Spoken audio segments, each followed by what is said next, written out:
दिवाली का धूम मचा हुआ था। बाजारों में रौनक थी। हर तरफ लोग खरीदारी में व्यस्त थे। दुकानों पर रंग बिरंगी लाइटें और सजावटें लटक रही थीं, जो माहौल को और भी खुशनुमा बना रही थी। हर गली, हर घर में रौनक थी। लोग अपने घरों को सजाने में लगे हुए थे। हर कोई अपने घर को सबसे सुंदर बनाने की कोशिश कर रहा था। रंग बिरंगी लाइटों से सजा हर घर एकदम नया लग रहा था। जैसे ही रात होती, ये लाइटें और भी चमकने लगती, जिससे पूरा मोहल्ला जगमगा उठता। मिठाइयों की खुशबू हवा में फैली हुई थी। हर घर में तरह तरह की मिठाइयाँ बन रही थी। लड्डू, बर्फी, गुलाब जामुन और न जाने क्या क्या। बच्चे पटाखे फोड़ने के लिए बेताब थे। उनके चेहरों पर उत्साह और खुशी साफ झलक रही थी। वे अपने दोस्तों के साथ मिलकर पटाखे जलाने की योजना बना रहे थे। समीर और सोनिया भी अपने नए कपड़ों में तैयार थे। समीर ने नीले रंग का कुर्ता पहना था और सोनिया ने गुलाबी रंग की साड़ी। वे दोनों अपने पुराने घर के आंगन में दिए जला रहे थे। हर कोने में दिए रखे जा रहे थे ताकि पूरा घर रोशनी से भर जाए। समीर और सोनिया के माता पिता नहीं थे। वे दोनों अपने माता पिता की यादों के सहारे जी रहे थे। उनके पास कुछ पुरानी तस्वीरें थीं जिन्हें वे अक्सर देखा करते थे। वे अपनी नानी के साथ रहते थे। नानी ही उनकी देखभाल करती थी और उन्हें प्यार देती थी। इस साल उनकी नानी गांव गई हुई थी। गांव में एक शादी थी जिसमें नानी को जाना पड़ा, इसलिए इस बार समीर और सोनिया को अकेले ही दिवाली मनानी थी। समीर और सोनिया पहली बार अकेले दिवाली मना रहे थे। वे दोनों मिलकर घर को सजाने और मिठाइयाँ बनाने में लगे हुए थे। खुशी के साथ साथ उनके मन में थोड़ा डर भी था। वे सोच रहे थे कि क्या वे सब कुछ सही से कर पाएंगे। सोनिया, क्या तुझे याद है माँ ने क्या कहा था? समीर ने पूछा। माँ ने हमें हमेशा सिखाया था कि दिवाली की रात को घर से बाहर नहीं निकलना चाहिए। सोनिया ने दिए की लौ से अपने हाथों को गर्म करते हुए कहा, हाँ, हमें रात को घर से बाहर नहीं निकलना है। माँ ने कहा था कि रात को बाहर जाना सुरक्षित नहीं होता। समीर मन ही मन सोच रहा था कि क्या वाकई इस घर में कोई रहस्य है? क्या माँ की बातों में कोई सच्चाई थी?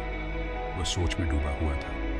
बाहर आसमान में रंग बिरंगे पटाखे फूट रहे थे। समीर और सोनिया खिड़की से बाहर देख रहे थे और सोच रहे थे कि इस दिवाली की रात उनके लिए क्या नया लेकर आएगी। वे दोनों एक दूसरे को गले लगाकर इस दिवाली को खास बनाने की कोशिश कर रहे थे। उनके दिलों में उम्मीद और प्यार था। समीर और सोनिया की मां की मृत्यु कई साल पहले हो गई थी। उनकी यादें अब बस पुरानी तस्वीरों और कहानियों में ही रह गई थी। मां हमेशा कहती थीं कि इस घर में एक रहस्य छुपा है। उन्होंने कई बार चेतावनी दी थी कि इस रहस्य को जानने की कोशिश न करें। दिवाली की रात को इस घर में कुछ अजीब होता है। मां ने हमेशा कहा था कि इस रात को घर में रहना सुरक्षित नहीं है। मां की बातों को याद करके समीर के मन में बेचैनी बराच रही थी। उसे लग रहा था कि मां की चेतावनी को नजरअंदाज करना एक बड़ी गलती हो सकती है। सोनिया, चलो अंदर चलते हैं, समीर ने अपनी बहन से कहा। उसकी आवाज में चिंता साफ झलक रही थी। मुझे कुछ ठीक नहीं लग रहा, समीर ने घबराहट में कहा। उसकी आंखों में डर साफ दिखाई दे रहा था। सोनिया ने भी देखा कि हवा तेज हो गई थी। पेड़ हवा में जोर जोर से हिल रहे थे, जैसे कोई अदृश्य शक्ति उन्हें हिला रही हो। दिए की लौ बुझने लगी थी। यह संकेत था कि कुछ अनहोनी होने वाली है। अचानक एक काली बिल्ली उनके पास से भागी। सोनिया डर गई। उसे लगा कि यह कोई बुरा संकेत है। समीर, जल्दी करो, सोनिया चिल्लाई। उसकी आवाज में डर और घबराहट साफ झलक रही थी। दोनों जल्दी से घर के अंदर आ गए। उनके दिल की धड़कनें तेज हो गई थी।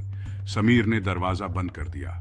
उसने महसूस किया कि अब वे किसी अनजानी शक्ति के चंगुल में फंस चुके हैं।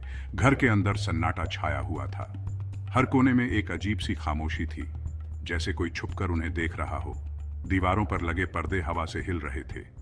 यह दृश्य और भी डरावना लग रहा था। समीर को अपनी मां की बातों पर अब यकीन होने लगा था। उसे लग रहा था कि मां सही थी और इस घर में वाकई कुछ रहस्यमयी है। कुछ तो गड़बड़ जरूर थी। समीर और सोनिया ने एक दूसरे की ओर देखा और उन्हें समझ में आ गया कि अब उन्हें इस रहस्य का सामना करना ही होगा। समीर ने एक पुरानी किताब उठाई जो मां की थी। उसमें कुछ रहस्यमयी संकेत थे जो शायद इस घर के रहस्य को उजागर कर सकते थे। उन्होंने किताब के पन्ने पलटने शुरू किए। हर पन्ने पर कुछ न कुछ अजीब लिखा था जो उनके डर को और बढ़ा रहा था। समीर और सोनिया का दिल तेजी से धड़क रहा था। उन्हें समझ में नहीं आ रहा था कि अब क्या करें। अचानक एक पन्ने पर उन्हें एक संकेत मिला। यह संकेत शायद उन्हें इस रहस्य से बाहर निकाल सकता था। समीर और सोनिया ने एक दूसरे की ओर देखा। अब उनके चेहरे पर थोड़ी उम्मीद की झलक थी। शायद वे इस रहस्य को सुलझा सकते थे, लेकिन यह सफर आसान नहीं होने वाला था। उन्हें हर कदम पर सावधान रहना होगा। घर का अंधेरा और रहस्यमयी माहौल उन्हें हर पल डराने की कोशिश कर रहा था, लेकिन अब वे पीछे नहीं हट सकते थे। समीर और सोनिया ने हिम्मत जुटाई और आगे बढ़ने का फैसला किया। अब उन्हें इस रहस्य का सामना करना ही होगा।